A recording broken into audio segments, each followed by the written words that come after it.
नमस्कार दोस्तों, फिर से आपका स्वागत है आपके अपने चैनल में। आज हम बात करने वाले हैं हवा महल की, जिसे पैलेस ऑफ द ब्रीज के नाम में भी जाना जाता है। भारत के राजस्थान की राजधानी जयपुर में स्थित एक 5 मंजिला बलुआ पत्थर की संरचना है।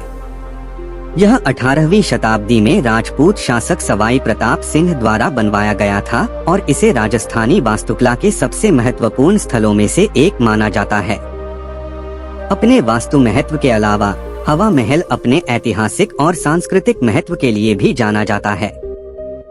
राजपूत युग के दौरान महल शासक वर्ग की शक्ति और धन का प्रतीक था और रॉयल्टी और रईसों के लिए एक महत्वपूर्ण सभा स्थल के रूप में कार्य करता था। जयपुर के गुलाबी शहर में बाड़ी चौपड़ पर स्थित हवा महल राजपूतों की शाही विरासत, वास्तुकला और संस्कृति के अद्भुत मिश्रण का प्रतीक है। हवा महल को राजस्थान की सबसे प्राचीन इमारतों में से एक माना जाता है।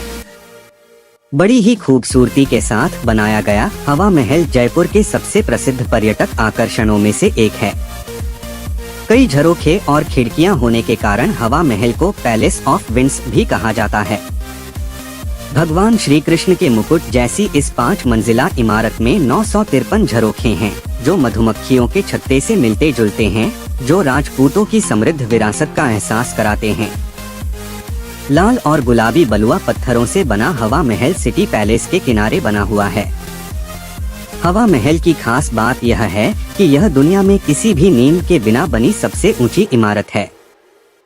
दोस्तों, हवा महल देखने के लिए आप हवाई जहाज से जयपुर अंतर्राष्ट्रीय हवाई अड्डे पर जा सकते हैं, जो शहर के केंद्र से लगभग 10 किलोमीटर दूर स्थित है। महल जयपुर के केंद्र में स्थित है और टैक्सी या ऑटो रिक्शा द्वारा आसानी से पहुंचा जा सकता है।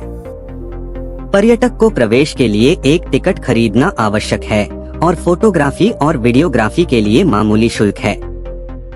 महल कुछ छुट्टियों को छोड़कर हर दिन खुला रहता है। दोस्तों, कुल मिलाकर हवा महल राजस्थान की समृद्ध सांस्कृतिक विरासत और भारत के आकर्षक इतिहास में रुचि रखने वाले किसी भी व्यक्ति के लिए अवश्य जाना चाहिए।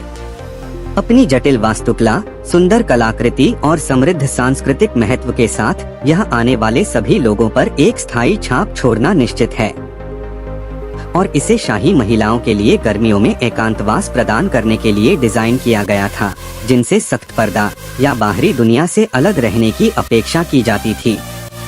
महल हिंदू और इस्लामी स्थापत्य शैली के एक अद्वितीय संयोजन के साथ बनाया गया था और इसकी जटिल जाली और धनुषाकार खिड़कियां इसकी सबसे विशिष्ट विशेषताओं में से कुछ मानी जाती हैं।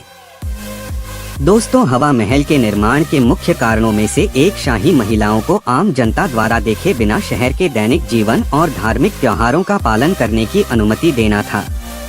महल को कई स्तरों की बालकनियों और खिड़कियों के साथ डिजाइन किया गया है, जो गोपनीयता और एकांत सुनिश्चित करते हुए शहर के मनोरम दृश्य प्रस्तुत करते थे। क्योंकि झरोखों में से आने वाली ठंडी हवा पूरी इमारत को ठंडा रखती थी। हवा महल का नाम यहाँ की 5वीं मंजिल से पड़ा है, जिसे हवा मंदिर कहा जाता है। बताया जाता है कि महाराज सवाई प्रताप सिंह कृष्ण के बड़े भक्त थे। उनकी भक्ति महल के ढांचे के डिजाइन से ही प्रतीत होती है, जो एकदम भगवान कृष्ण के मुकुट के समान दिखता है। दोस्तों, अपने वास्तु महत्व के अलावा हवा महल अपने ऐतिहासिक और सांस्कृतिक महत्व के लिए भी जाना जाता है। राजपूत युग के दौरान महल शासक वर्ग की शक्ति और धन का प्रतीक था और रॉयल्टी और रईसों के लिए एक महत्वपूर्ण सभा स्थल के रूप में कार्य करता था। इसका उपयोग संगीत और नृत्य प्रदर्शन, कविता पाठ और धार्मिक समारोहों सहित विभिन्न सांस्कृतिक कार्यक्रमों के लिए एक स्थल के रूप में भी किया जाता था। दोस्तों, आज हवा महल एक लोकप्रिय पर्यटन स्थल है, जो दुनिया भर से पर्यटकों को आकर्षित करता है। अपने ऐतिहासिक और सांस्कृतिक महत्व के अलावा महल जयपुर के शानदार दृश्यों के लिए भी प्रसिद्ध है, जिसमें सिटी पैलेस, जंतर मंतर और जल महल शामिल हैं। दोस्तों, हवा महल के पर्यटक निर्देशित पर्यटन का आनंद ले सकते हैं, इसकी जटिल वास्तुकला और कलाकृति का पता लगा सकते हैं और इसकी समृद्ध सांस्कृतिक विरासत के बारे में जान सकते हैं। महल के अंदर स्थित एक छोटा सा संग्रहालय भी है, जो राजपूतों के इतिहास और हवा महल से संबंधित विभिन्न कलाकृतियों और दस्तावेजों को प्रदर्शित करता है। दोस्तों, हवा महल अपनी अनूठी स्थापत्य शैली के लिए भी जाना जाता है। महल पूरी तरह से लाल और गुलाबी बलुआ पत्थर से बना है और इसकी जटिल नक्काशी, जालीदार काम और धनुषाकार खिड़कियां राजस्थानी वास्तुकला के कुछ बेहतरीन उदाहरण माने जाते हैं। महल को हिंदू और इस्लामी स्थापत्य शैली के मिश्रण के साथ डिजाइन किया गया था और इसके जटिल अग्रभाग को जटिल नक्काशी और मूर्तियों से सजाया गया है। दोस्तों, हवा महल की सबसे उल्लेखनीय विशेषताओं में से एक इसका 50 फुट लंबा पिरामिड के आकार का अग्रभाग है, जो 9 और 900 से अधिक छोटी खिड़कियों से बना है, जिन्हें झरोखा कहा जाता है। इन झरोखों को अधिकतम वेंटिलेशन की अनुमति देने और शहर और इसके आसपास के क्षेत्रों के दृश्य प्रदान करने के लिए डिजाइन किया गया था। दोस्तों, हवा महल की एक और दिलचस्प विशेषता इसका केंद्रीय प्रांगण है, जो भित्ति चित्रों और चित्रों से सजाए गए कमरों और हॉल से घिरा हुआ है। इन कमरों और हॉल का उपयोग शाही महिलाओं द्वारा विश्राम, मनोरंजन और धार्मिक समारोहों सहित विभिन्न उद्देश्यों के लिए किया जाता था। दोस्तों, हवा महल के पर्यटक पास के सिटी पैलेस और जंतर मंतर, जयपुर के 2 अन्य प्रमुख पर्यटक आकर्षणों को भी देख सकते हैं। सिटी पैलेस कई शताब्दियों में बने महलों और आंगनों का एक परिसर है और इसे राजपूत वास्तुकला के बेहतरीन उदाहरणों में से एक माना जाता है। जंतर मंतर दूसरी ओर 18वीं शताब्दी की शुरुआत में राजपूत शासक सवाई जय सिंह द्वितीय द्वारा निर्मित खगोलीय उपकरणों का एक संग्रह है।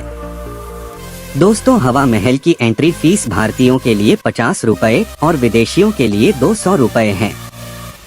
यहाँ आप समग्र टिकट भी खरीद सकते हैं, जो 2 दिनों के लिए वैलिड रहेगी।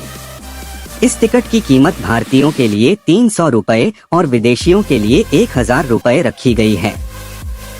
इस समग्र टिकट की मदद से आप 2 दिन तक हवा महल और इसके आसपास मौजूद दर्शनीय स्थल घूम सकते हैं। दोस्तों, अगर आप हवा महल के अंदर की फोटोग्राफ्स को क्लिक करने के लिए कैमरा साथ ले जाना चाहते हैं, तो आपको एंट्री फीस के अलावा 10 रुपए अलग से चार्ज देना होगा, जो विदेशियों के लिए 30 रुपए है। बता दें कि हवा महल को घूमने के लिए 1 या 2 घंटे का समय ही दिया जाता है। हवा महल में सीढ़ीपा नहीं है, ऊपर की मंजिलों पर पहुंचने लिए चढ़ान है, इसलिए आरामदायक फुटवियर ही पहने। हवा महल जाते वक्त अपने साथ पानी की बोतल लेकर जरूर जाएं।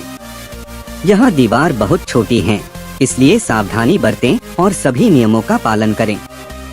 हवा महल के आसपास आप city palace, Jantar Mantar, Ramniwas garden, Chandpol और गोविंद जी मंदिर देख सकते हैं। हवा महल आपको पूरा अच्छे से देखना है तो आपको जल्दी जाना होगा। दोपहर के बाद भीड़ ज्यादा होती है, इसलिए बेहतर होगा सुबह ही हवा महल देखने पहुँचे। दोस्तों, कुल मिलाकर हवा महल राजस्थान की समृद्ध सांस्कृतिक विरासत और भारत के आकर्षक इतिहास में रुचि रखने वाले किसी भी व्यक्ति के लिए अवश्य जाना चाहिए। तो दोस्तों, ये था हवा महल। आपको यह वीडियो कैसा लगा हमें कमेंट करके जरूर बताएं। साथ ही अपने दोस्त और परिवारों के साथ भी वीडियो शेयर करना बिल्कुल ना भूलें। अगर आपको वीडियो देखने में मजा आ रहा है तो आप नीचे दिए गए लाल कलर के बटन प्रेस कर चैनल को सब्सक्राइब कर सकते हैं। और आप इंस्टाग्राम, फेसबुक जैसे सोशल मीडिया पर हो तो आप हमें वहाँ भी फॉलो कर सकते हैं। वहाँ पर भी हम रोज नए नए ट्रैवल फैक्ट्स वीडियो डालते रहते हैं। वीडियो आखिरी तक देखने के लिए आपका बहुत शुक्रिया।